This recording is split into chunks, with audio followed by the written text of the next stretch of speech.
Hello. If I'm looking over here, I did make some notes on this a little bit. Um, yeah, I just want to start. I did enjoy watching the Teach Us All video. Going back to Little Rock and the Little Rock Nine.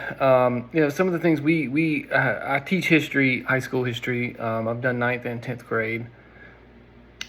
Which world history, ninth grade, we really didn't talk about, but we did get into a little bit in 10th grade about civil rights issues and stuff when we do we didn't necessarily talk about the Little Rock Nine, although we did talk about it in some of our Supreme Court cases, because that is one thing we do in 10th grade is some of the major Supreme Court cases, and that is one that we did talk about a little bit. And also, we do the history of Alabama, that was in the old curriculum. I don't know if it's necessarily in the new one, but um, you know, the segregation and desegregation in schools and the civil rights movement in Alabama. So that's something that we have talked about in there. But it goes back a lot of these classes that I've taken, some of my master's classes and some before. You talk about these racial issues and these segregation issues and how we worked so hard in the 50s, 60s, 70s, even beyond that to desegregate schools and have a more diverse society, diverse schools and things like that.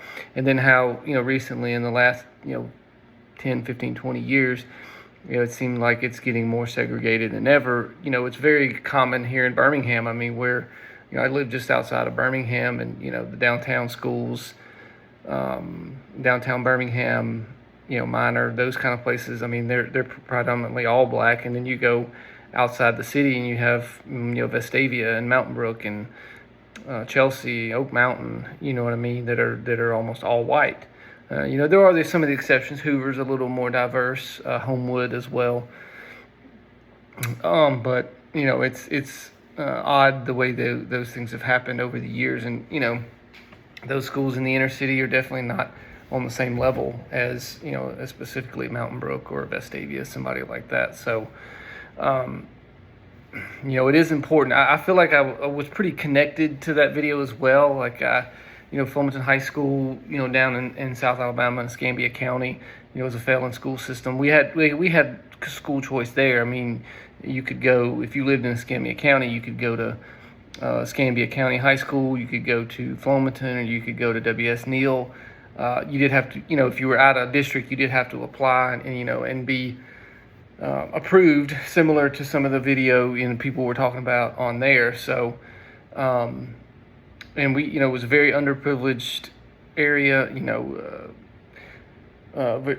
pretty racially diverse. I mean, our school wasn't, it was majority white, but, we had a very large population of African Americans as well as Native Americans, being down there close to the Indian Reserve down there. So, the down in Atmore. So, but yeah, I mean, keeping kids engaged, making sure kids are represented, that one of the most important things to me as a teacher, and establishing relationships with students. To me, that's the most important thing. If I can establish a positive relationship with my students, even ones that struggle in school, in my experience, I feel like they at least give me more in my class than, say, I know we had another teacher at our school there that was a little bit older, and a lot of kids struggled in her class, and they hated going to her class. They didn't want to be in her class.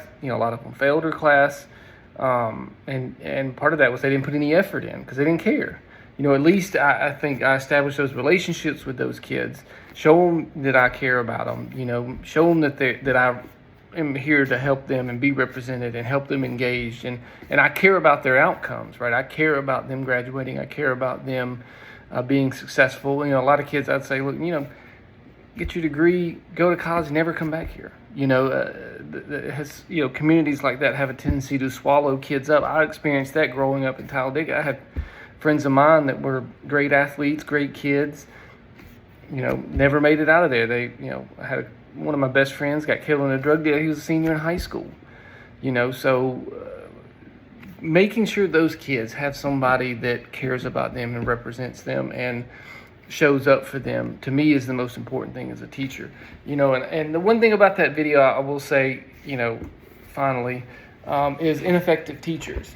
Sometimes I think, when you're not in the classroom, before I got into teaching, I may have had some sort of similar feelings about stuff like that when they were talking about ineffective teachers in the classroom and things like that. But being there, being in the class, being with those kids every day, you see those problems. And there are ineffective teachers. There's no doubt about that. But from my experience, the vast majority of teachers care about their kids, and they will work for their kids. There is a sense, though, you have to be tough on kids in class. You have to have discipline. You have to make them follow the rules. And some kids refuse to do that, and they feel like that you're targeting them or you're calling them out. And sometimes that may be the case, but that's because you're the one causing the issue. There may be 15 or 20, 25 other kids in the class who are not causing a disturbance, who are there to learn and paying attention, and you can't let one kid or two kids disrupt that entire process. If it becomes an issue where you're targeting kids or they feel like they're being called out, well, sometimes they're the ones that are continuously the problem, and you can't let one or two students disrupt the entire learning process for the other 15, 20, 25 students in your class. So there's a balance there. It's easy to say, well, from the outside looking in, my kid this or this kid that. But being in the classroom, you have to look out for the entirety of the class and not just one or two students. So I feel like, if some parents or maybe politicians or other people had to come into the classroom and do what we do on a daily basis and be with these kids and see the things that they go through and see some of the things that happen, that would change some opinions. Because in my experiences, most teachers work hard, want their students to be successful. They want to do things for their kids, and that's what all teachers should do. And so we can't just lump them in and say, well, this teacher's ineffective, that teacher's ineffective, without being in that position itself. But I enjoyed the video. I've watched a few of these kind of like that, and learning more about the education process and things like that. So thank you very much.